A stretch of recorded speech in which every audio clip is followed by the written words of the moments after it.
The words hit me like a slap across the face at what should have been a pleasant family dinner. "Tell me, what did you do with the $300,000 I gave you?" My fork froze halfway to my mouth, loaded with Diana's famous pot roast. I set it down slowly, my mind scrambling to make sense of what my millionaire son had just asked me. $300,000? What do you mean, Thomas? The confusion in my voice was genuine, but apparently not convincing enough for the woman sitting across from me. If you're watching this, subscribe and let me know where you're watching from. Diana's face had gone from its usual perfectly composed mask to an alarming shade of pale. Her manicured fingers gripped her wine glass so tightly, I thought it might shatter. The silence stretched between us like a taut wire, broken only by the soft jazz playing from their expensive sound system and the gentle clink of Sophie and Michael's forks as my teenage grandchildren continued eating, blissfully unaware that their family dinner had just taken a devastating turn. Let me back up and tell you how we got to this moment, because 30 minutes ago everything seemed normal. Well, as normal as things ever got in the Thompson household. I'd arrived at 6 sharp, just like Diana preferred, carrying my usual contribution of homemade dinner rolls that Thomas had loved since childhood. The sprawling colonial in Westchester looked as pristine as ever, all marble countertops and fresh flowers that probably cost more than my monthly Social Security check. Diana had greeted me with her standard air kisses and that smile that never quite reached her eyes. "Margaret, you look lovely," she'd said, though we both knew my department store cardigan didn't exactly match her designer aesthetic. "Thomas is just finishing up a call in his office. Some big merger thing." She'd waved her hand dismissively, as if millions of dollars were just monopoly money. Thomas had appeared 15 minutes later, still radiating that high-powered executive energy that had made him wealthy beyond my wildest dreams. At 42, my son had everything I'd wanted for him growing up in our modest 2-bedroom apartment after his father died. Success, security, a beautiful family. So why did he look so troubled? "Sorry about that," he'd said, kissing my cheek. Crisis at the Singapore office. We'd made small talk over cocktails, the usual updates about the kids' activities and Diana's charity work. Sophie was applying to colleges. Michael had made varsity soccer. Normal family conversation that felt increasingly strained as the evening progressed. Now, sitting in their elegant dining room with its crystal chandelier casting warm light over the mahogany table, I realized something had been building toward this moment. The way Diana kept fidgeting with her jewelry, the way Thomas kept checking his phone, the way they'd exchanged those loaded glances when they thought I wasn't looking. "Mom," Thomas said, his voice taking on that patient tone he used in business meetings. 6 months ago, I transferred $300,000 to your account. We discussed it over lunch at that little cafe you like. You said you wanted to help Sophie with college expenses and maybe do some traveling." He pulled out his phone, scrolling through what looked like banking records. "I have the confirmation right here." My stomach dropped to somewhere around my ankles. 6 months ago, Thomas had indeed taken me to lunch at Rossetti's, my favorite Italian place. We'd talked about Sophie's college plans, about how proud I was of both grandchildren, about how I wished I could contribute more to their futures on my fixed income. But he'd never mentioned giving me money. Not $300, let alone $300,000. "Thomas, sweetheart," I said, trying to keep my voice steady. "I think there's been some mistake. You never gave me any money. And trust me, I would remember $300,000. I attempted a laugh, but it came out shaky and uncertain. Diana's wine glass slipped from her fingers, shattering against the marble floor in an explosion of crystal and red wine that looked disturbingly like blood. "Oh my God!" she gasped, diving down to clean up the mess with shaking hands. "I'm so sorry. I'm so clumsy tonight." Thomas stared at me with an expression I'd never seen before. Not anger exactly, but something colder, more calculating. "Mom, I need you to be very careful about what you say next. There are federal investigators looking into some irregularities in my business accounts. Money that was transferred but never reached its intended destinations." His voice dropped to barely above a whisper. "If you've done something with that money, if you've invested it or hidden it somewhere, you need to tell me right now before this gets worse." Federal investigators. The room started spinning slightly, and I gripped the edge of the table to steady myself. Thomas, I swear to you, I have never received any money from you. Check my bank statements. Look at my apartment. Do I look like someone who has $300,000 hidden somewhere? That's when we heard the sirens. Diana's face went from pale to ash gray as the sound grew closer, then stopped right outside. Thomas stood up so quickly his chair tipped backward. "They're early," he muttered, more to himself than to us. "Who's early?" I demanded. But I already knew the answer was about to walk through that front door. The doorbell rang, followed immediately by heavy knocking. "Mr. Thompson, FBI, we need to speak with you and your family." The FBI agents were exactly what you'd expect from a television show, except scarier because they were standing in my son's foyer, holding badges and wearing expressions that meant business. Agent Sarah Martinez was probably my age, but carried herself with the kind of authority that made everyone in the room shrink back slightly. Her partner, Agent James Chen, looked like he could bench press a small car. "Mr. Thompson, we appreciate your cooperation," Agent Martinez said, settling into one of Diana's pristine white chairs like she owned the place. "As we discussed on the phone, we're investigating several financial irregularities connected to your business accounts.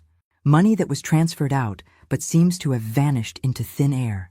I caught the phrase, "as we discussed on the phone," and felt another piece of the puzzle click into place. Thomas had known they were coming. He'd arranged this dinner, this confrontation about the missing money, knowing the FBI would show up. My own son had set me up. "Now, Mrs. Thompson," Agent Martinez turned her attention to me.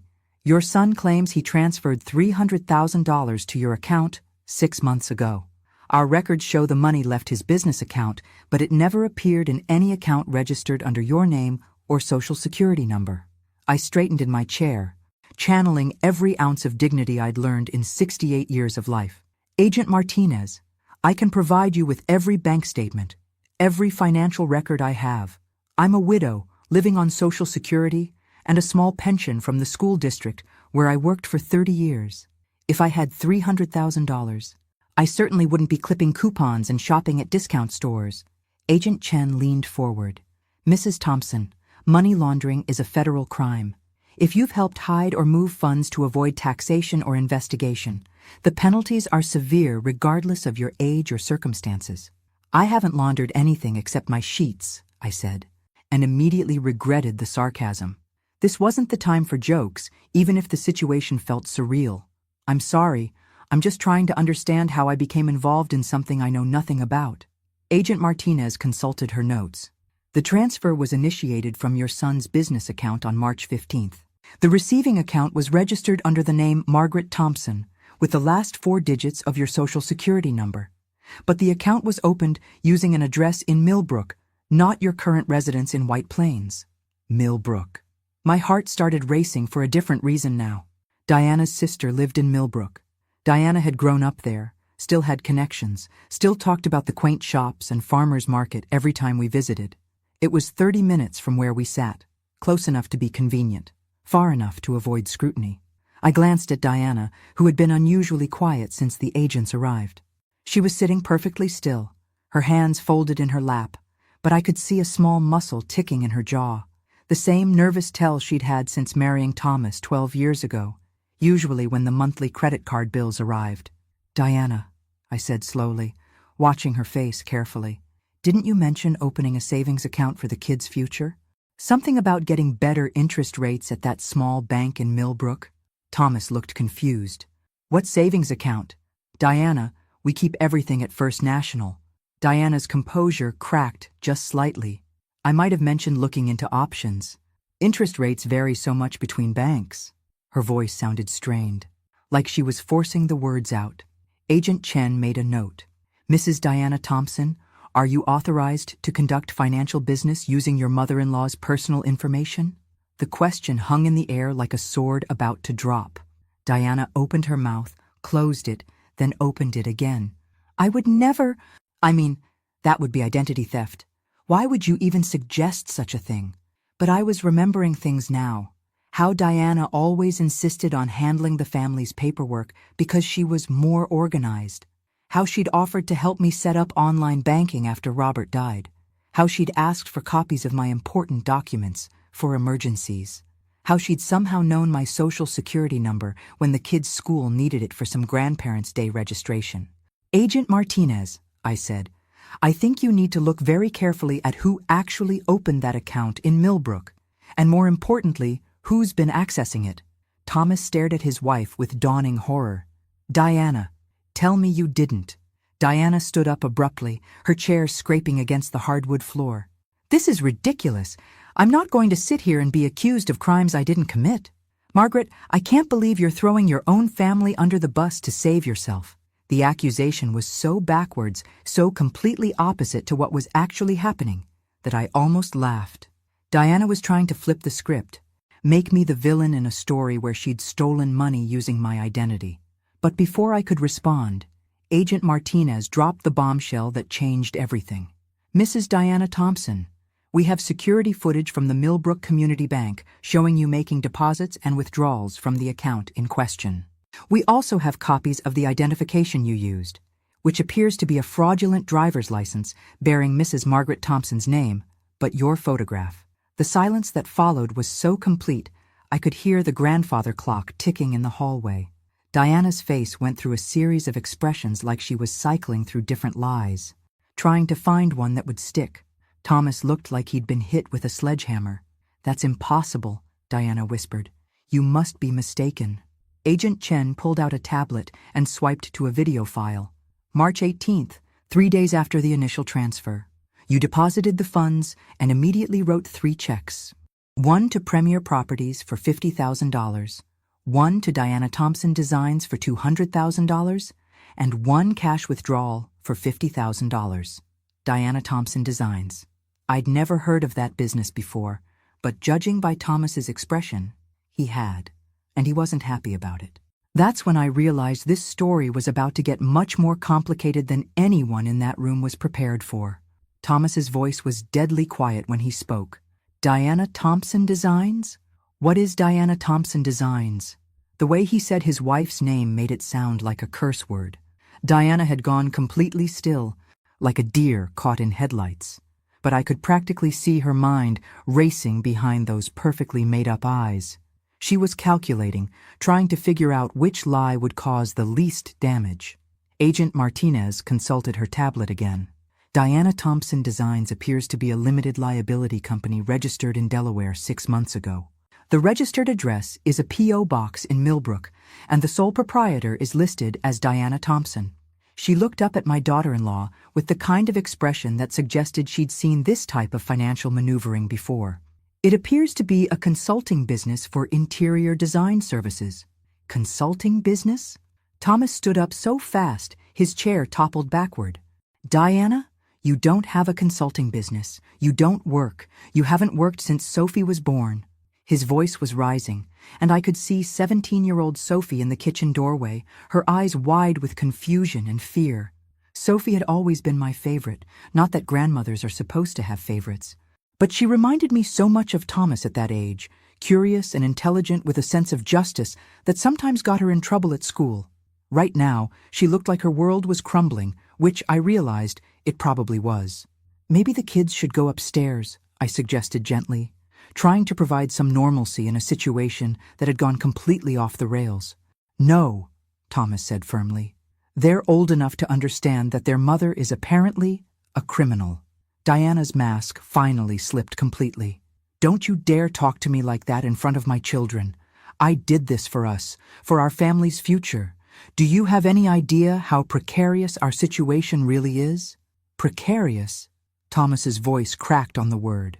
"Diana, I make over $2 million a year. We live in a house worth $3 million. How is that precarious?" Agent Chen cleared his throat. "Mr. Thompson, our investigation suggests that your wife has been systematically moving money from various accounts over the past 18 months. The $300,000 in question was just the most recent transaction. I felt like I was watching a movie where the plot kept twisting in directions I never saw coming. Diana hadn't just stolen money from me. She'd been stealing from her own family for over a year, and she'd used my identity to do it." "Various accounts?" Thomas's face had gone pale. "What other accounts?" Diana finally seemed to realize that her situation was hopeless. Her perfect posture sagged, and she sank back into her chair like a deflated balloon. The college funds, Sophie's and Michael's college funds, some of the business reserves, the emergency account. Each admission came out quieter than the last. How much? Thomas's voice was barely a whisper. Agent Martinez answered instead. Our preliminary investigation shows approximately $1.2 million moved through fraudulent accounts over the past 18 months. $1.2 million. I couldn't even wrap my mind around that number. I'd worked for 30 years as a school secretary and never made more than $40,000 in any single year. Diana had stolen more money than I could earn in multiple lifetimes, but the most shocking part was what she'd done with it. Premier Properties, I said, remembering the check Agent Chen had mentioned. That was one of the companies she wrote a check to. What is Premier Properties? Agent Chen swiped through his notes. Premier Properties is a real estate investment company based in Miami. They specialize in luxury vacation rentals in the Florida Keys. Thomas stared at his wife with an expression I'd never seen before. Pure, undiluted betrayal. You bought property in Florida? With stolen money? It's not stolen. Diana's voice rose to nearly a shriek. It's our money, your money. I was investing it, growing it for our retirement. Those properties in the Keys are going to triple in value over the next 10 years. Using my mother's identity. Opening fraudulent accounts. Diana, this is federal fraud, not some risky investment strategy.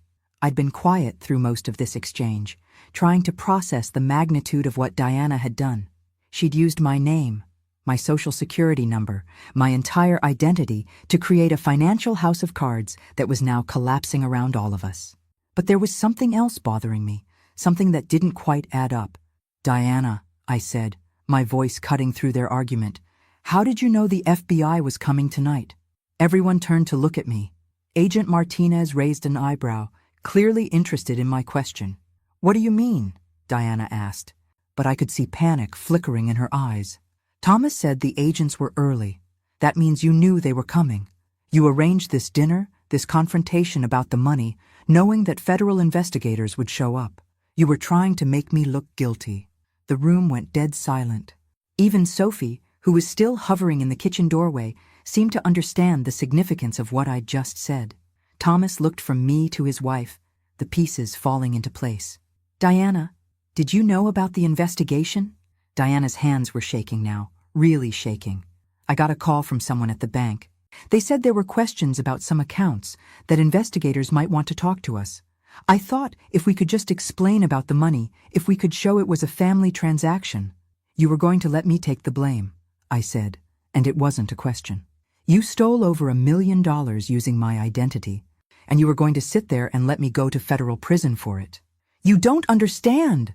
Diana was crying now, mascara running down her cheeks in dark streams. Thomas's business is struggling. The Singapore deal fell through, the merger collapsed, we're leveraged up to our eyeballs. I was trying to save us. Thomas went very, very still. What do you mean my business is struggling? Diana, what do you know about my business that I don't? That's when Agent Martinez stood up, and I knew we were about to learn that this rabbit hole went much deeper than any of us had imagined. Agent Martinez's expression shifted from professional interest to something much more serious. Mr. Thompson, are you saying you're not aware of the financial irregularities in your own company? Thomas looked genuinely confused, which should have been reassuring but somehow made everything feel more ominous. What irregularities? My CFO handles the day-to-day finances, but I review all major transactions. Everything's been normal. Your CFO? Agent Chen consulted his notes. That would be David Morrison? Yes, Dave's been with the company for 8 years. He's completely trustworthy. But even as Thomas said it, I could see doubt creeping into his expression. After discovering his wife's betrayal, his faith in people's trustworthiness had probably taken a serious hit. Agent Martinez pulled out another tablet. Mr. Morrison contacted our office 3 weeks ago. He's the one who reported the discrepancies in the company accounts. According to his statement, someone with high-level access has been systematically transferring funds from various business accounts into personal accounts for almost 2 years. The color drained from Thomas's face. That's impossible. Only 3 people have that level of access. Me, Dave, and... He stopped, staring at his wife with dawning horror. And Diana Thompson, Agent Chen finished, who was added as an authorized signatory on the business accounts 14 months ago. I watched my daughter-in-law's face cycle through surprise, panic, and finally a kind of desperate calculation. She was still looking for an angle, still trying to figure out how to manipulate the situation to her advantage. It was fascinating and terrifying to watch someone's true nature reveal itself in real time. Thomas needed help managing everything, Diana said, her voice taking on that honey-sweet tone she used when she was trying to get her way. You were working such long hours, dealing with the Singapore expansion. I was just trying to help, to take some of the administrative burden off your shoulders. By stealing from the business? Thomas's voice was hollow, like he was speaking from the bottom of a well. Diana, do you understand what you've done? This isn't just fraud, it's embezzlement. You could go to prison for decades. Agent Martinez cleared her throat. Actually, given the amounts involved and the sophisticated nature of the fraud, we're looking at potential sentences of 20 to 30 years. Plus restitution, which based on our current calculations, could exceed $2 million. $2 million. I felt sick thinking about it. Diana had destroyed her family's entire financial future, and she'd tried to drag me down with her. But there was still something bothering me about the timeline. 14 months, I said, thinking out loud. Diana, you were added to the business accounts 14 months ago, but you've been moving money for 18 months. How does that work? Agent Chen flipped through his files. The earliest fraudulent activity we've traced involved the children's college funds, which are held in accounts that both parents have access to. The business accounts came later, as the amounts increased and she needed more sophisticated methods to hide the transfers. Sophie, who had been silent through most of this nightmare, finally spoke up. Mom, you stole our college money? Her voice was small, broken, and it hit me harder than all the talk of federal crimes and prison sentences. Diana turned to her daughter with tears streaming down her face. Sophie, honey, I was going to replace it all. The Florida properties, they're going to be worth so much more. I was securing our future. By destroying our present, Michael said, appearing beside his sister. At 15, he looked older than his years, and the betrayal in his eyes was heartbreaking. Mom, Grandma Margaret could have gone to prison. You were going to let her go to prison for something she didn't do. That's when I realized something that made my blood run cold. Diana, you would have let me take the blame. But what about the business fraud? How were you planning to explain that? Diana looked like a cornered animal. I was going to say I thought I had permission, that Thomas had asked me to move money between accounts for tax purposes. I would have played dumb, said I didn't understand the implications. Thomas made a sound like he'd been punched in the stomach. You were going to destroy my reputation, my business, my relationships with every client and partner I've built over 20 years. Diana, I could lose my licenses, my certifications. I could be prosecuted as an accessory. It wouldn't have come to that, Diana said desperately. I had it all planned out. We would have paid everything back with interest from the Florida investments. No one would have been hurt. Agent Martinez stood up. Mrs. Thompson, we need you to come with us for questioning. You have the right to remain silent. As Agent Martinez began reading Diana her rights, I found myself thinking about how this entire nightmare had started with a simple question about money. Diana's crime wasn't just financial, it was personal. She'd stolen my identity, my good name, my relationship with my family. She'd been willing to let me take the blame for her crimes, to watch me go to prison, to protect herself. But as I watched the FBI agents escort my daughter-in-law out of the house she'd bought with stolen money, I realized something else. Diana had made one crucial mistake in her elaborate scheme. She'd underestimated her victim. She'd thought I was just a harmless old woman who would be easy to frame, too confused and overwhelmed to fight back effectively. She'd forgotten that I'd raised Thomas as a single mother after his father died, working 2 jobs and going to night school to get my degree. She'd forgotten that I'd spent 30 years working in a school system, dealing with budget crises and administrative politics, and parents who tried to manipulate the system for their children's benefit. She'd forgotten that I was a survivor. And now, as the reality of what she'd done settled over the house like a dark cloud, I realized that surviving this was going to require every ounce of strength and wisdom I'd gained in 68 years of life, because the real fight was just beginning. The house felt like a tomb after the FBI agents left with Diana.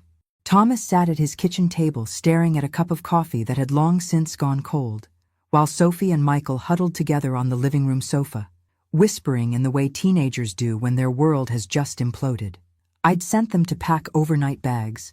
They'd be staying with me while we figured out what came next. I should have known, Thomas kept saying, over and over, like a broken record. The signs were all there. How could I have been so blind? I wanted to comfort him, to tell him that love makes us vulnerable to deception, that trusting your spouse isn't a character flaw. But honestly, I was still processing my own anger. Diana had been willing to let me go to federal prison to protect herself. That level of calculated cruelty was hard to forgive, even for someone who'd been part of our family for 12 years. Thomas, I said gently, settling into the chair across from him, beating yourself up won't solve anything. We need to focus on damage control. He looked up at me with eyes that seemed older than they had been this morning. Damage control? Mom, do you understand what this means? The business investigation could destroy everything I've worked for. Even if I'm not charged with anything, the scandal alone could ruin my reputation. Clients don't want to work with someone whose wife is a federal criminal. I'd been thinking about that during the long hour after Diana was taken away. Have you talked to Dave Morrison recently? Your CFO? Not since he called about some accounting discrepancies last month. Why? Because he's the one who reported the fraud to the FBI. Thomas, Dave Morrison is trying to save your company. He saw what Diana was doing and took action to protect you. Thomas blinked at me like he was seeing me clearly for the first time all evening. You think Dave knew it was Diana? I think Dave knew someone with high-level access was stealing from the business, and he chose to report it to federal authorities rather than handle it internally. That suggests he was trying to establish a clear record that you weren't involved. My phone buzzed with a text message from a number I didn't recognize. Mrs. Thompson, this is Agent Martinez. We'll need to speak with you tomorrow about pressing charges for identity theft. Please call our office in the morning. Identity theft. Just seeing the words made my stomach clench. Diana hadn't just stolen money, she'd stolen my entire identity to commit federal crimes. My name was on fraudulent accounts, fake identification documents, business registrations I'd never authorized. Even though I was a victim, untangling this mess was going to take months, maybe years. Mom, Thomas said, noticing my expression. What is it? I showed him the text. I have to decide whether to press charges against Diana for identity theft. Of course you're pressing charges. She tried to frame you for federal crimes. But it wasn't that simple. And we both knew it. Diana was still the mother of my grandchildren. Sophie and Michael had already lost their college funds and their sense of security. Did they need to watch their mother go to prison for even longer because of additional charges? Sophie appeared in the kitchen doorway, her overnight bag slung over her shoulder. Grandma Margaret, are you going to send Mom to prison? The question hit me like a physical blow. How do you explain to a 17-year-old that her mother is a criminal who was willing to let her grandmother take the blame for her crimes? Sophie, honey, your mother made some very serious choices that hurt a lot of people. There are consequences for those choices. But you could choose not to press charges, right? Sophie's eyes were red from crying, but her voice was steady. You could just let the FBI handle the business stuff and not make it worse. Michael joined his sister in the doorway. Sophie, Mom stole Grandma's identity. She was going to let Grandma go to prison. How is that not worse? I looked at these two kids, caught in the middle of an adult disaster they had no part in creating, and felt my heart break a little more. But then I thought about what Diana had done, the calculated cruelty of it, the months of planning required to execute such an elaborate fraud. I need some time to think about it, I said finally. Thomas walked the kids out to my car, loading their bags into the trunk while I gathered my purse and coat. As I was heading for the door, my phone rang. The caller ID showed Diana's sister, Patricia. Margaret, thank God. Patricia's voice was frantic. I just heard what happened. Diana called me from the FBI office. She says this is all a misunderstanding, that Thomas is trying to frame her for his business problems. Even from jail, Diana was still spinning lies, still trying to manipulate the narrative. Patricia, Diana stole over $2 million using fraudulent accounts opened with my identity. The FBI has security footage and documentation. There's no misunderstanding. But she's my sister, Margaret. She's got 2 children. Surely you can work something out, family to family, family to family. The irony was almost funny. Diana had been willing to destroy our family to protect herself, but now I was supposed to show family loyalty to save her. Patricia, Diana made her choices.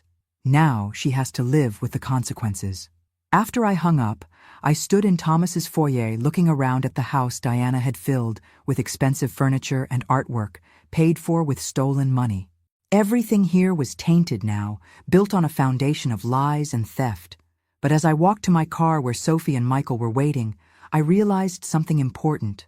Diana's crimes had revealed something ugly about human nature, but they'd also revealed something beautiful.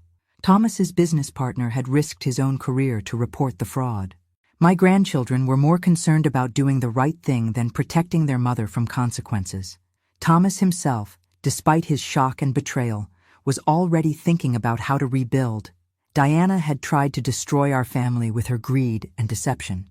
But families, real families, are stronger than the worst thing any one member can do. Tomorrow, I would call Agent Martinez and press charges for identity theft, not out of revenge, but because some lines can't be crossed without consequences. Because Sophie and Michael needed to see that actions have results, that justice matters, that their grandmother was strong enough to fight for what's right, even when it's painful. Diana had made the mistake of thinking I was weak, that I would be easy to victimize and discard. She was about to learn just how wrong she'd been. I woke up the next morning in my own apartment with Sophie asleep on my sofa and Michael camped out in sleeping bags on the floor. My small 2-bedroom place had never felt more like home than it did watching my grandchildren find comfort in my simple, honest space after the palace of lies they'd been living in. The coffee was brewing when my phone rang at 7:30. Thomas, sounding like he hadn't slept at all. "Mom, I've been up all night thinking about what Diana said. About the business being in trouble. I called Dave Morrison at home. We're meeting at 8 to go through everything." "That's smart, sweetheart. You need to know exactly what you're dealing with. There's something else. I've been thinking about what you said yesterday, about Diana planning this dinner, knowing the FBI was coming." "Mom, I think she's been planning this for a lot longer than we realized." I poured my coffee, settling into my kitchen chair with the phone pressed to my ear. "What do you mean? Remember last Christmas when she insisted on updating all our emergency contacts and beneficiary information? She said it was just good estate planning, making sure everything was current. But she had copies of your social security card, your birth certificate, all your personal documents." The memory hit me like ice water. Diana had been so helpful, so organized, making copies of everything for the family files. I'd been grateful for her efficiency. Instead, I'd been handing her everything she needed to steal my identity. "Thomas, she was planning this for at least a year. This wasn't some desperate reaction to financial pressure. This was a long-term strategy." "Jesus, Mom. Who does that? Who plans to frame their own mother-in-law for federal crimes? Someone who saw me as disposable," I thought. Someone who viewed family relationships as tools to be used rather than bonds to be cherished. But I didn't say that to Thomas. He was hurt enough already. "Have you heard from her since yesterday?" "Her lawyer called this morning. She's been released on bond, staying with Patricia. The lawyer wants to set up a meeting to discuss resolution options." Resolution options. Even through lawyers, Diana was still trying to manipulate the situation, looking for ways to minimize consequences and shift blame. "Thomas, whatever her lawyer proposes, remember that Diana committed federal crimes using my identity. I'm not interested in resolution. I'm interested in justice." After we hung up, I sat in my kitchen listening to my grandchildren sleeping and thinking about the woman who had lived in our family for 12 years. I'd never loved Diana exactly, but I'd respected her as Thomas's choice, as the mother of my grandchildren. I'd tried to build a relationship with her, to be the kind of mother-in-law who was helpful without being intrusive. Looking back now, I could see that Diana had never wanted a relationship with me. She'd wanted access, information, documents, and opportunities. Every kindness I'd extended, every document I'd shared, every piece of personal information I'd given her, she'd cataloged and saved for potential use. My phone rang again. Agent Martinez. Mrs. Thompson, I hope you're prepared for what comes next. Diana Thompson's attorney is claiming that you were aware of the financial arrangements, that you gave permission for the accounts to be opened in your name. I'd been expecting this. Agent Martinez, I have 30 years of financial records showing a modest income and careful budgeting. I have witnesses who can testify to my character and my shock when I learned about the money. And I have documentation showing that Diana systematically collected my personal information over months. That's good. We'll need all of that. But I want you to understand that this is going to be a long process. Diana's crimes were sophisticated and extensive. The investigation alone could take 6 months. 6 months of having my life scrutinized, my finances examined, my reputation questioned. 6 months of court dates and depositions and legal proceedings. 6 months of watching my grandchildren deal with having a mother in federal prison. But as I hung up the phone, I realized I was ready for the fight. Diana had made the mistake of thinking I was weak, that I would crumble under pressure, that I would choose family peace over justice. She'd forgotten that I'd raised Thomas alone after his father died. She'd forgotten that I'd worked 2 jobs while getting my degree, that I'd navigated school board politics and administrative bureaucracy for 30 years. She'd forgotten that I'd survived being widowed at 63 and rebuilt my life from nothing. Diana had tried to make me a victim. Instead, she'd awakened something in me that had been sleeping for too long. She'd reminded me that I was a fighter. My phone buzzed with a text from Thomas. Dave says the business can be saved. Most of the stolen money can be recovered from the Florida properties. We're going to be okay. We were going to be okay. Not because Diana had shown us mercy, but because good people had made hard choices to do the right thing. Dave Morrison had reported the fraud. Thomas was facing the truth about his marriage. Sophie and Michael were choosing justice over convenience. And I was choosing to fight back against someone who had tried to destroy my life. Diana Thompson was about to learn that she'd picked the wrong grandmother to mess with. 3 months into the federal investigation, I thought we'd learned everything there was to know about Diana's crimes. I was wrong. Agent Martinez called me on a Tuesday morning with news that made my blood run cold all over again. Mrs. Thompson, we need you to come in immediately.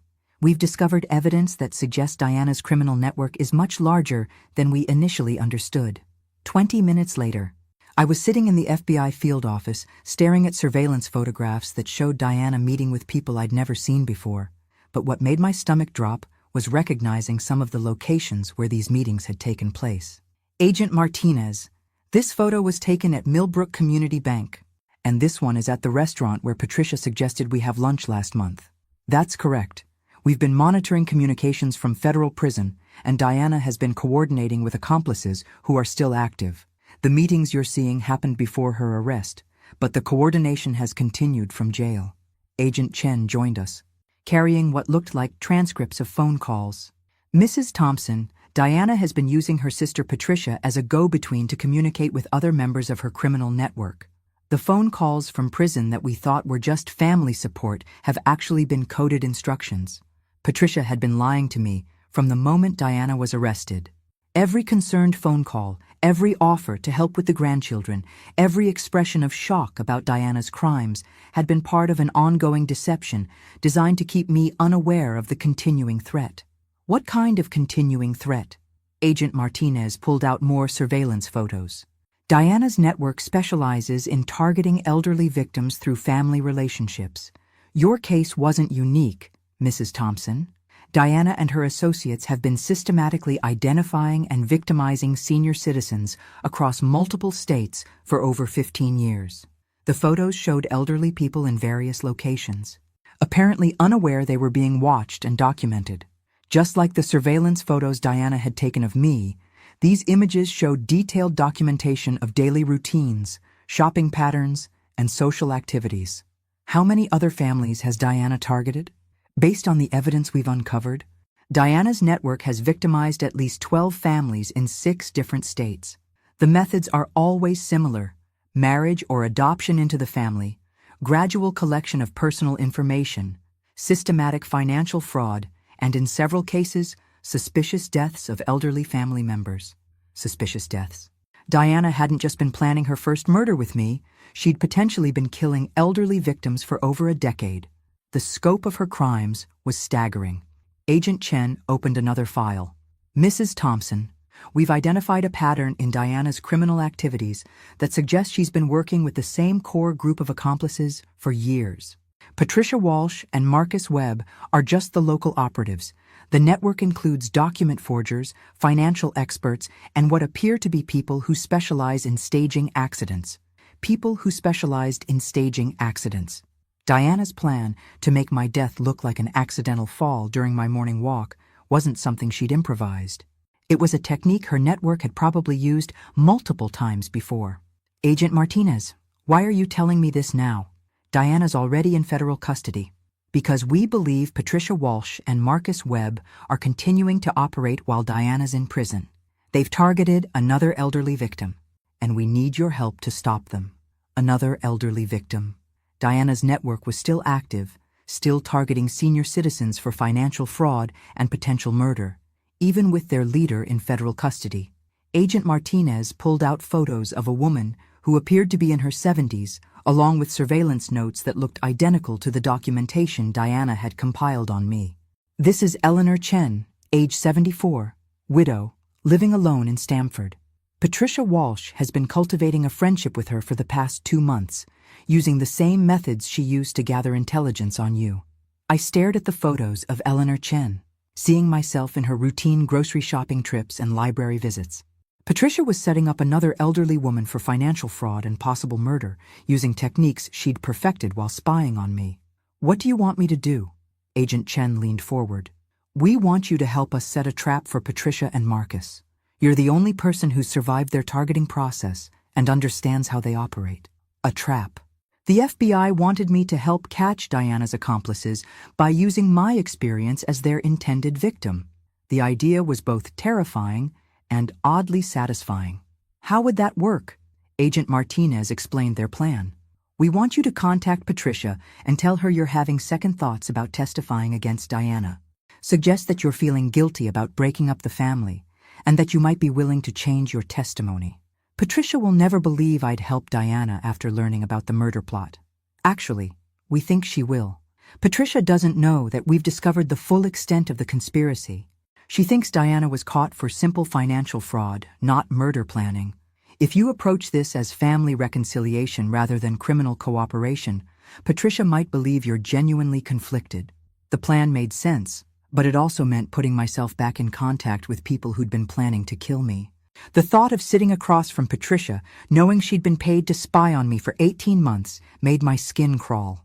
Mrs. Thompson, Agent Chen said, we understand this is a lot to ask, but Eleanor Chen is in immediate danger, and you might be the only person who can help us save her life. Eleanor Chen, who probably had no idea she was being stalked and targeted by professional criminals. Just like I'd had no idea for 2 years that Diana was documenting my every move and planning my murder. Agent Martinez, if I do this, what protection do I have? If Patricia realizes I'm working with the FBI, won't she warn the others? We'll have surveillance teams monitoring all your interactions with Patricia. The moment we detect any threat to your safety, we'll intervene. But Mrs. Thompson, Patricia believes you're just a confused elderly woman who got caught up in family drama. She doesn't see you as a threat. Patricia's underestimation of me might be the key to catching her. She'd spent months thinking of me as a vulnerable target rather than a capable adversary.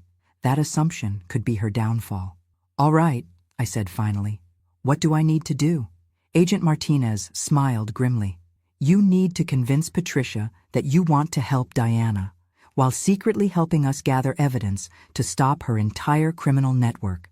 As I left the FBI office, I realized I was about to become a double agent in a war I'd never asked to join. But Eleanor Chen deserved the same protection that Dave Morrison had provided for my family, and I was the only person positioned to provide it. Diana had made the mistake of thinking I was weak and expendable. Patricia was about to make the same mistake. They were both about to learn that this grandmother had more fight in her than they'd ever imagined. The phone call to Patricia felt like stepping back into a nightmare I thought was over. But as I dialed her number, I reminded myself that this wasn't about me anymore. It was about saving Eleanor Chen from the same fate Diana had planned for me. Margaret, I'm so surprised to hear from you. Patricia's voice was warm and concerned, exactly the tone she'd used when she was spying on me for Diana. How are you holding up with everything that's happened? Actually, Patricia, that's why I'm calling. I've been doing a lot of thinking about Diana and the family, and I'm wondering if maybe I've been too harsh. There was a pause on the other end of the line. What do you mean, too harsh? I took a deep breath, channeling the confused and guilt-ridden grandmother that Patricia expected me to be. Well, Diana is still the mother of my grandchildren, and she's your sister. Maybe there was some misunderstanding about the financial arrangements, and I've blown this all out of proportion. Margaret, are you saying you think Diana might be innocent? I'm saying that maybe Thomas and I didn't communicate clearly about family finances, and Diana got caught in the middle. She was probably just trying to help, and now she's in federal prison because of my testimony. Patricia's voice got more animated, more hopeful. Margaret, I've been thinking the same thing. Diana would never intentionally hurt family. There has to be some explanation for what happened that makes sense. I could practically hear Patricia calculating in the background, figuring out how to use my apparent change of heart to help Diana's legal defense. But what she didn't know was that Agent Martinez was listening to every word of our conversation from a van parked outside my building. Patricia, do you think there's any way I could help Diana? Maybe if I talked to her lawyer, explained that I might have been mistaken about some things. Oh, Margaret, that would mean so much to Diana and the children. I know she's been heartbroken thinking you believe she's a criminal. The conversation continued for another 20 minutes, with Patricia eagerly encouraging my apparent reconciliation with Diana, while subtly probing for information about what I might be willing to change in my testimony. By the end of the call, we'd arranged to meet for lunch the next day to discuss how I could help with Diana's defense. After I hung up, Agent Martinez called me immediately. Mrs. Thompson, that was perfect. Patricia took the bait completely. She's already made 3 phone calls since your conversation ended, presumably coordinating with other members of the network. Who has she been calling? One call was to Marcus Webb, one was to a number we haven't identified yet, and the third was to Diana in federal prison. We're monitoring all of those communications, so we'll know if they suspect this is a setup. The next day, I met Patricia at a small cafe in White Plains, the same type of quiet location where she'd originally lured me when pretending to be concerned about Diana's threats. But this time, I was wearing a wire and had federal agents positioned throughout the restaurant. Patricia looked exactly like she had during our previous meetings, concerned and sympathetic, playing the role of the worried sister perfectly. Margaret, I can't tell you how much it means to Diana to know you're reconsidering everything. I just keep thinking about Sophie and Michael, I said, sticking to my script. They've already lost their mother to prison. If I can help reduce her sentence by clarifying some things, shouldn't I do that? Patricia nodded enthusiastically. Exactly. And Margaret, between you and me, I think Diana's lawyer believes the charges can be reduced significantly if you're willing to testify that there was family agreement about the financial arrangements. What do you mean? Family agreement? Patricia leaned forward conspiratorially. Well, if you were to say that Thomas had discussed moving money through different accounts for tax purposes, and that Diana was just following family instructions rather than acting on her own, that would change everything. Patricia was coaching me to commit perjury to help Diana's defense. But more importantly, she was revealing that Diana's legal strategy involved lying about family authorization for her crimes. Patricia, I want to help, but I'm not sure I understand all the financial details well enough to know what to say.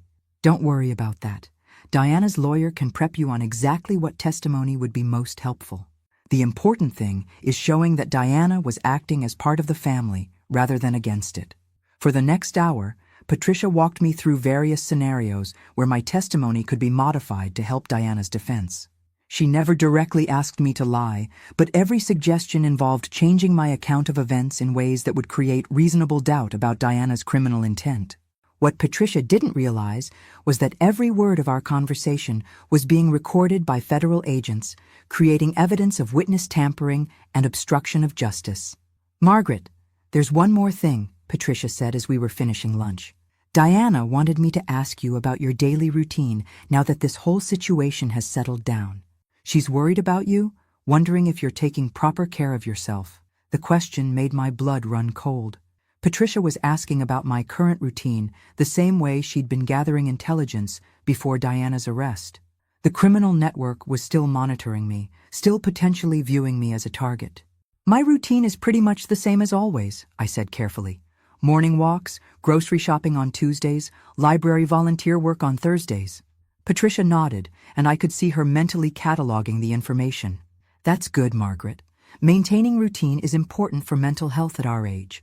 After we parted ways, I sat in my car for several minutes, trying to process what had just happened.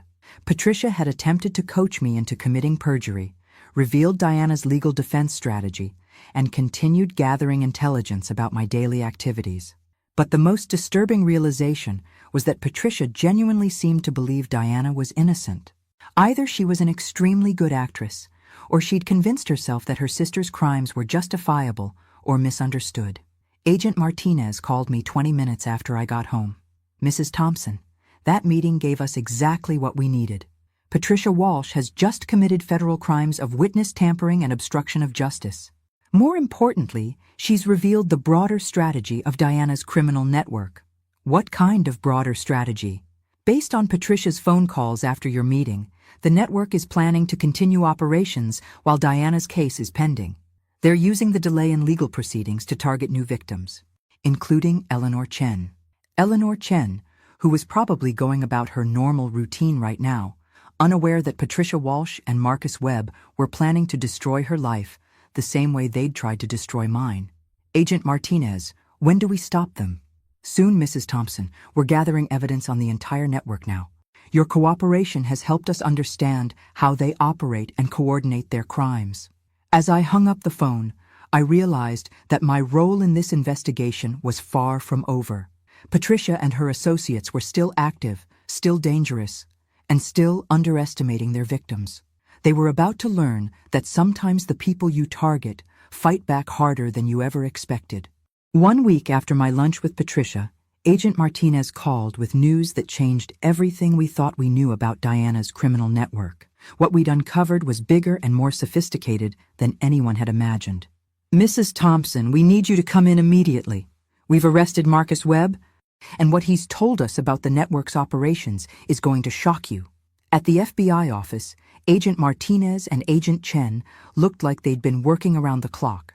The conference room was covered with charts, photographs, and documents that seemed to map out a criminal enterprise spanning multiple states and over a decade. Mrs. Thompson, Marcus Webb has agreed to cooperate in exchange for a reduced sentence. What he's revealed is that Diana's network isn't just a small group of criminals targeting random families. It's a sophisticated organization that specializes in elder fraud and has been operating for over 15 years. Agent Chen pulled out an organizational chart that looked like something from a corporate boardroom. The network has approximately 20 active members across 6 states. Diana was essentially a regional manager responsible for identifying and grooming targets in the northeastern region. A regional manager. Diana's crimes against our family weren't personal revenge or desperate financial schemes. They were part of a professional criminal organization that treated elder abuse like a business model. How many families has this network targeted? Agent Martinez consulted her notes. Based on Marcus Webb's information, we've identified potential victims in 43 cases over the past 15 years. Estimated losses exceed $12 million, and we suspect there may have been as many as 7 suspicious deaths of elderly victims. 7 suspicious deaths. Diana's plan to murder me wasn't unprecedented. It was part of a pattern that had been repeated multiple times across different states. Eleanor Morrison in Seattle wasn't Diana's first victim. She was part of a series. Agent Martinez, how does such a large criminal network operate without being detected? Agent Chen answered. The network specializes in targeting isolated elderly victims and uses sophisticated methods to make the crimes look like family financial arrangements or natural deaths. They move between states frequently and use false identities, making it difficult for local law enforcement to identify patterns. The FBI showed me photographs of other network members, people who looked like normal middle-aged adults you might encounter in any suburban community. The ordinariness of their appearances was chilling, making me realize how easy it would be for such criminals to blend into family situations. Mrs. Thompson, based on Marcus Webb's information, we now understand why Diana kept such detailed records of her crimes. She wasn't just documenting her activities for personal reference. She was reporting to network leadership and sharing techniques with other regional managers. That explained the meticulous surveillance photos and recorded conversations we'd found in Diana's safe. She hadn't been careless about preserving evidence. She'd been required to document her methods as part of the network's operational procedures. Agent Martinez, where does Patricia fit into this organization? Patricia Walsh has been a paid operative of the network for over 5 years. She specializes in befriending elderly targets and gathering intelligence about their financial situations and family relationships. Her role in your case wasn't unique. She's done the same thing to multiple families. 5 years. Patricia's friendship with Diana hadn't been sisterly loyalty. It had been a professional criminal relationship that predated Diana's marriage to Thomas. Everything about Patricia's involvement in our family had been calculated and false. Agent Chen showed me surveillance footage from other states, showing Patricia befriending elderly women in different communities. The techniques were identical to what she'd used with me, gradually increasing contact, asking detailed questions about daily routines and health, expressing concern about family financial management. How many other victims has Patricia helped target? Based on the evidence we've recovered, Patricia has been involved in at least 8 cases across 4 states. Her specialty is building trust relationships with elderly women who live alone. I thought about all the times Patricia had called to check on me over the past 2 years, how she'd gradually increased the frequency of contact and started asking more personal questions about my relationship with Thomas and my financial situation. Every conversation had been a professional intelligence gathering operation. Agent Martinez pulled out more documents. Mrs. Thompson, there's something else you need to know about this network. They don't just target random elderly people. They specifically research families with significant assets and identify the most vulnerable members. What do you mean? Your family was targeted because Thomas's business success made you a high-value victim, but also because your status as a widow living alone made you seem like an easy target. The network researches potential victims for months before making contact. Thomas's wealth had painted a target on our entire family, but my perceived vulnerability had made me the specific focus of their criminal plan. Diana's marriage to Thomas hadn't been romance or even simple revenge. It had been a professional assignment from a criminal organization. Agent Chen, is Eleanor Chen safe now that Marcus Webb has been arrested? Eleanor Chen is in protective custody, and we've disrupted the immediate threat to her safety. But Mrs. Thompson, we need your help to gather evidence against the remaining network members. More undercover work. The FBI wanted me to continue my role as a supposed ally of Diana's legal defense while secretly helping gather evidence against her criminal associates. What do you need me to do? Agent Martinez explained their plan. We want you to maintain contact with Patricia while she's out on bail, letting her believe you're still willing to help Diana's defense. Based on Marcus Webb's information, Patricia will likely try to introduce you to other network members who can help coordinate your testimony. The plan would put me in direct contact with professional criminals who specialized in murdering elderly people. The risk was significant, but so was the opportunity to prevent future victims from experiencing what had happened to me. Agent Martinez, if I do this, what guarantees do I have for my safety? We'll have surveillance teams monitoring all your interactions and will intervene at the first sign of any threat. But Mrs. Thompson, these people still see you as a confused elderly victim rather than a federal informant. That misconception is your best protection. As I left the FBI office, I realized that Diana's attempt to make me a victim had actually revealed my strength and resourcefulness. Instead of being destroyed by her crimes, I'd become instrumental in stopping a criminal network that had been victimizing families for over a decade. Patricia and her associates had made the fatal mistake of underestimating their intended victim. They were about to learn that some grandmothers fight back harder than they ever imagined possible. 2 weeks after Marcus Webb's arrest, Patricia contacted me with an urgent request that made my blood run cold. She wanted me to meet with someone she described as Diana's specialist attorney, but the location and timing she suggested immediately raised red flags. Margaret, this lawyer has experience with federal fraud cases involving family financial arrangements. He thinks he can get Diana's charges significantly reduced if you're willing to clarify your testimony. The meeting was scheduled for evening at a small office building in a relatively isolated part of Stamford. Agent Martinez had briefed me that legitimate attorneys don't typically meet potential witnesses in unmarked buildings after business hours. Mrs. Thompson, Agent Martinez said as she fitted me with recording equipment, we believe Patricia is leading you into a situation where network members plan to either intimidate you or eliminate you as a threat to their operations. Eliminate you. Even though I'd volunteered for this undercover work, hearing those words out loud made the danger feel suddenly real. These weren't desperate criminals acting impulsively. They were professionals who'd killed before when witnesses threatened their organization. Agent Martinez, are you certain you can protect me if something goes wrong? We have surveillance teams positioned around the building and agents ready to intervene immediately. But Mrs. Thompson, if at any point you feel unsafe, use the code phrase we practiced and we'll extract you immediately. The code phrase was, I need to call Thomas about the grandchildren. Simple enough to remember, innocuous enough not to arouse suspicion, clear enough for the surveillance team to recognize as an emergency signal. I arrived at the office building exactly on time, noting the FBI surveillance vehicles positioned discreetly around the area. Patricia was waiting in the lobby, looking more nervous than I'd ever seen her. Margaret, thank you so much for doing this. Diana's future depends on getting accurate testimony about the family financial arrangements. Patricia led me to a small office on the third floor where two men were waiting. Neither of them looked like attorneys. They looked like the kind of people who solved problems through intimidation rather than legal arguments. Mrs. Thompson, I'm James Crawford, the older man said, extending his hand. I specialize in federal fraud defense, particularly cases involving family financial misunderstandings. James Crawford wasn't listed in any Bar Association database according to the FBI's pre-meeting research. He was almost certainly another network member posing as a legal professional. Patricia tells me you've reconsidered your testimony about Diana's activities, Crawford continued. I understand you now realize there may have been family authorization for the financial arrangements in question. Well, I've been thinking that maybe Thomas and I didn't communicate clearly about what Diana was authorized to do. Crawford nodded approvingly. Exactly.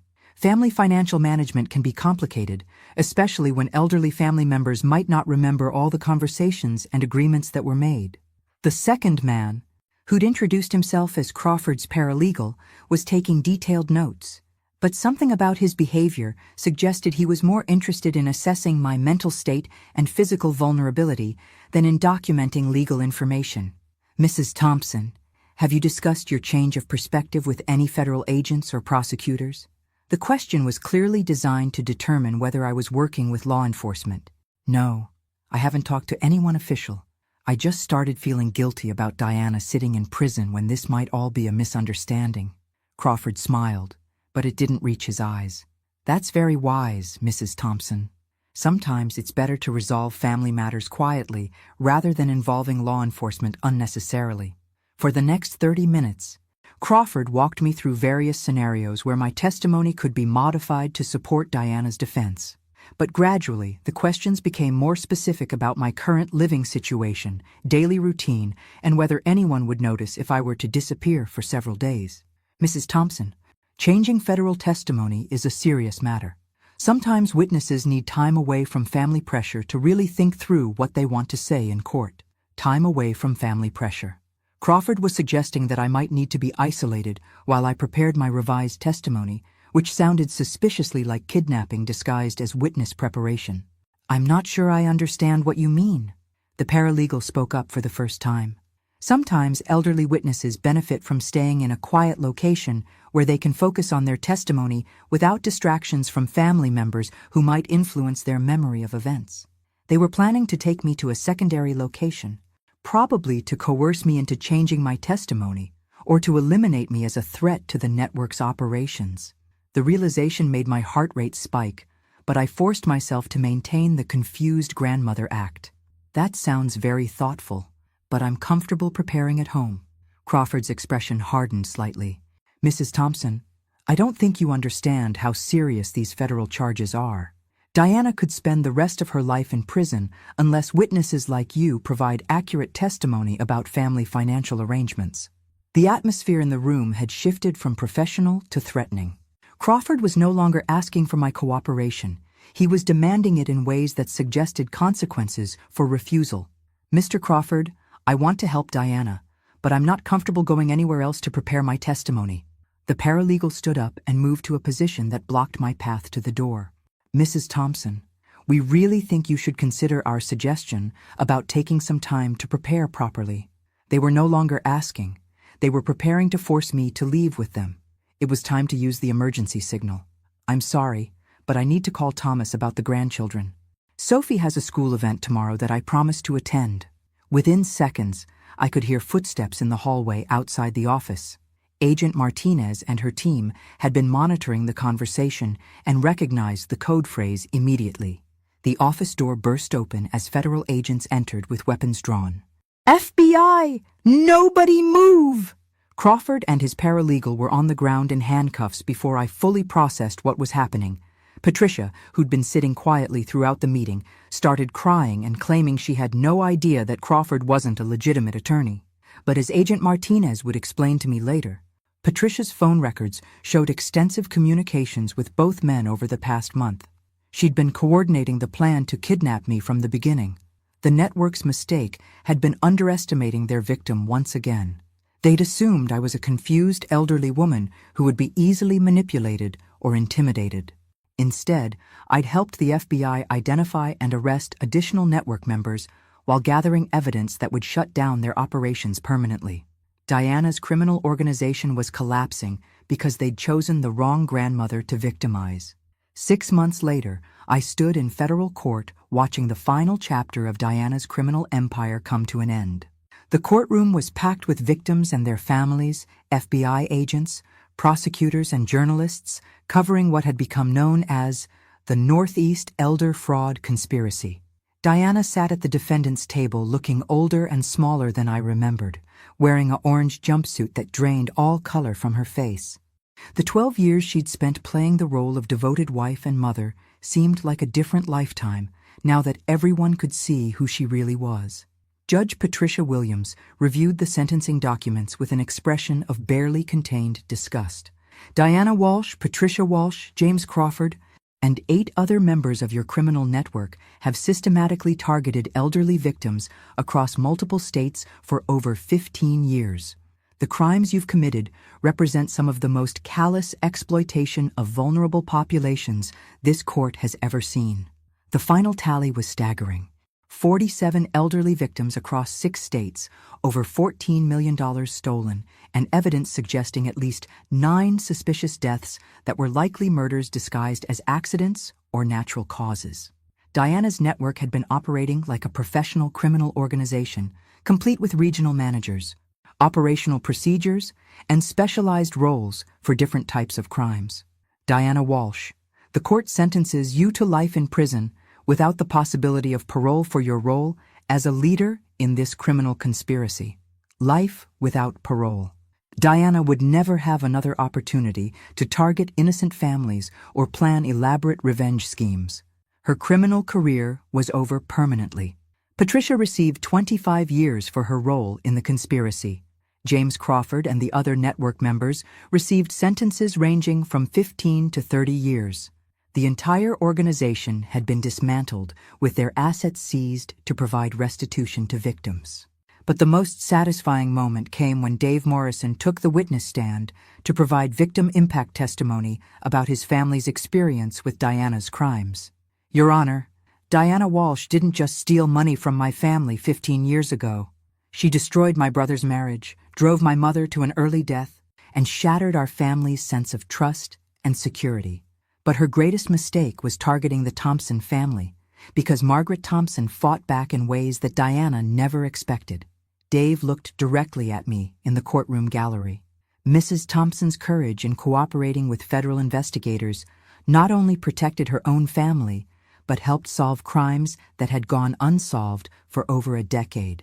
Because of her willingness to fight back, my mother's death has finally been properly investigated and ruled a homicide. Eleanor Morrison's death had been reclassified as murder based on evidence uncovered during the network investigation. Diana hadn't confessed to killing Dave's mother, but forensic evidence and witness testimony had proven that Eleanor's supposed heart attack had been caused by poisoning. Dave Morrison finally had justice for his family's destruction and closure about his mother's true cause of death. As the court session ended and Diana was led away in shackles, I found myself thinking about strength and resilience. Diana had spent 12 years thinking she was manipulating a vulnerable elderly woman who would be easy to victimize and discard. Instead, she'd awakened a fighter who helped bring down an entire criminal organization. Mrs. Thompson, Agent Martinez approached me as we left the courthouse. "I wanted you to know that the FBI has received information about similar criminal networks operating in other regions. Your testimony and cooperation in this case has provided a blueprint for investigating elder fraud conspiracies nationwide." My experience as Diana's intended victim had become a resource for protecting other families from similar crimes. The strength I'd discovered in fighting back against Diana was now helping elderly people across the country who were facing the same types of threats. Thomas and the grandchildren were waiting for me outside the courthouse. Sophie, now in her first year of college, hugged me tightly. "Grandma Margaret, I'm so proud of you for fighting back against Mom. You showed me what real courage looks like. Real courage." For most of my 68 years, I'd thought courage was about enduring difficulties quietly and maintaining family harmony at personal cost. Diana's crimes had taught me that sometimes courage means fighting back against people who hurt you, even when those people are family. Sophie, the most important thing I learned is that being family doesn't mean accepting abuse or criminal behavior. Real love sometimes requires holding people accountable for their actions. Michael, now 17 and preparing for his senior year, had grown up significantly during the months of legal proceedings. "Grandma, do you think Mom can ever change and become a better person?" It was a question I'd wrestled with throughout the investigation and trial. Diana had committed terrible crimes, but she was still their mother, and they deserved an honest answer about whether redemption was possible. "Michael, I think your mother is capable of understanding right from wrong, but she chooses to do wrong when it benefits her. That's not something that changes easily, especially after so many years of hurting people." As we walked toward our cars, I realized that Diana's story was finally over, but our family's story of recovery and healing was just beginning. Thomas was rebuilding his business with Dave Morrison, creating something clean and honest that couldn't be corrupted by criminal associates. Sophie and Michael were learning that integrity matters more than financial success, and that standing up for what's right is more important than maintaining family loyalty to people who don't deserve it. But the most important lesson was one I'd learned about myself. At 68 years old, I'd discovered that I was stronger, braver, and more resilient than I'd ever imagined possible. Diana Walsh had tried to make me a victim. Instead, she'd created an adversary who helped destroy her entire criminal empire. 6 months later, I received a letter from Eleanor Chen, the elderly woman whose life had been saved by our investigation of Diana's network. She'd written to thank me for preventing her from becoming another victim of the criminal organization. "Mrs. Thompson, I'll never know how close I came to losing everything I've worked for my entire life. Your courage in fighting back against these criminals saved not just your own family, but mine as well." Eleanor's letter reminded me that the consequences of Diana's crimes extended far beyond our family. By fighting back instead of accepting victimization, I'd helped protect other families from experiencing the same trauma. That knowledge was worth more than all the money Diana had ever stolen, and more satisfying than any revenge could have been. Diana had underestimated her victim, and it had cost her everything. Some grandmothers, it turns out, are not as harmless as they appear. Thanks for listening. Don't forget to subscribe and feel free to share your story in the comments. Your voice matters.